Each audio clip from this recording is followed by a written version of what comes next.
उप मुख्यमंत्री देवेंद्र फडणवीस ने ऐरोली उम्मीदवार गणेश नायक द्वारा आयोजित एक बैठक में कहा कि महायुति विधानसभा चुनावों में विजयी होगी। नायक की सराहना करते हुए फडणवीस ने यह भविष्यवाणी की कि वे ऐरोली में अपना ही रिकॉर्ड तोड़ेगी।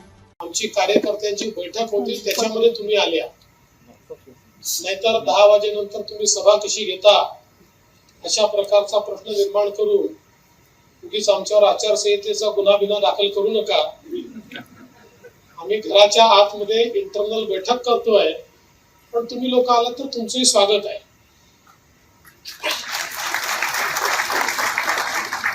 तर म्हणजे या निवडणुकीमध्ये प्रचाराचे दिवस फार कमी मिळाले, कारण फॉर्म भरल्यानंतर दिवाळी सुरू झाली, त्यामुळे 5 तारखेपर्यंत आपण प्रचार चालू करू शकलो नाही। आणि आता 18 तारखेला प्रचार संपणार, म्हणजे एकूण 13 दिवस केवळ प्रचाराला मिळाले। आणि म्हणून मग आम्ही हा निर्णय केला की 13 दिवसामध्ये ज्या मतदारसंघांमध्ये जास्तीत जास्त आवश्यकता आहे अशा मतदारसंघांमध्ये आपण सभा करायच्या, आणि रोज 5-7 सभा आम्ही करतो। आणि अर्थातच हा मतदारसंघ 100% निवडून येणार हे माहिती असल्यामुळे इथे सभा घेण्याची कुठलीही आवश्यकता नाही हे मला माहिती होतं। पण तरी देखील अशा सगळ्या मतदारसंघामध्ये किमान आपण प्रचार संपल्यानंतर रात्री आपल्या कार्यकर्त्यांची भेट घ्यावी, या दृष्टीनं अशा काही मतदारसंघामध्ये मी फिरतोय। आणि म्हणूनच आज तुमच्यासारख्या सगळ्या कार्यकर्त्यांची भेट व्हावी म्हणून मी या ठिकाणी आलोय। खरं म्हणजे या मतदारसंघामध्ये आणि या नवी मुंबईमध्ये नाईक साहेबांनी केलेलं जे काम आहे हे कोणालाही सांगण्याची आवश्यकता नाहीये। खऱ्या अर्थानं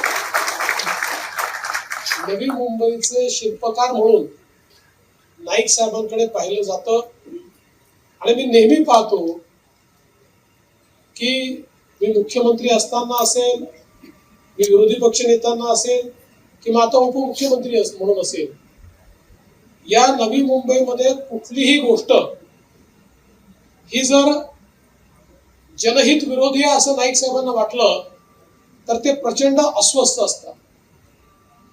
आणि कुठल्याही परिस्थितीमध्ये नवी मुंबईच्या विकासामध्ये तसूभरही डायल्युशन होऊ नये, चुकीचं काम होऊ नये, कुठे चुकीचे रिझर्वेशन जाऊ नये, चुकीच्या पद्धतीनं जागांची विक्री होऊ नये, नवी मुंबईचे जे मैदान आहेत ते वाचले पाहिजेत, मॅंग्रोव्ज वाचले पाहिजेत, या ठिकाणचे जे काही आपले लंग्स आहेत, आपली फुफ्फुस आहे, अशा ग्रीन स्पेसेस वाचल्या पाहिजेत, याकरता टोकाचा आग्रह त्यांचा असतो।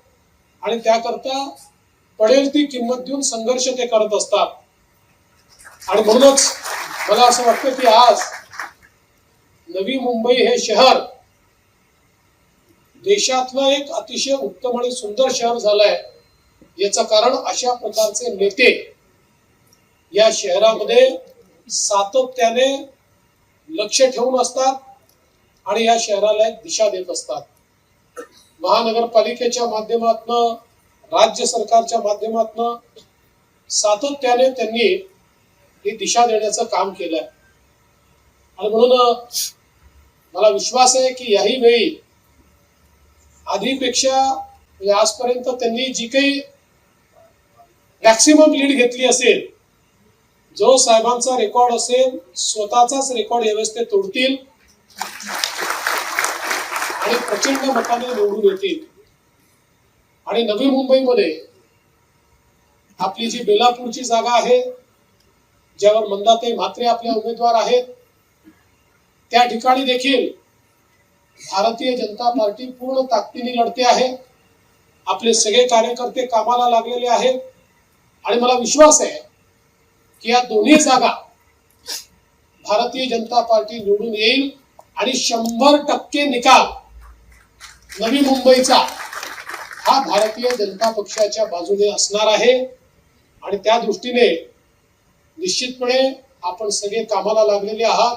मला कल्पना आहे दिवसभर आपण सगळे काम करता, लोकांशी संपर्क करता, तुम्ही जनतेमध्ये असता म्हणून खऱ्या अर्थानं जनता तुमच्याशी कनेक्टेड आहे. आज इतके वर्ष सातत्याने नाईक साहेबांच्या सोबत लोक काय त्यांच्यावर प्रेम का करतात, तर नाईक साहेबांसहित तुमचे सगळे लोक, तुम्ही केवळ कार्यकर्ते नाही आहात तर तुम्ही एक परिवार आहात. आणि हा सगळा परिवार सातत्याने कनेक्टेड असतो. म्हणूनच लोक वर्षानुवर्ष आपल्यावर प्रेम करतात आणि अपेक्षाही करायची असेल तर ती अपेक्षा आपल्याचकडनं करतात. मी तुम्हाला एवढंच या निमित्ताने सांगतो, मी राज्याचा दौरा करून येतोय, रोज राज्यामध्ये फिरतो आणि मला पूर्ण आत्मविश्वास आहे, पूर्ण आत्मविश्वास महाराष्ट्रामध्ये पुन्हा एकदा महायुतीचं सरकार येत आहे.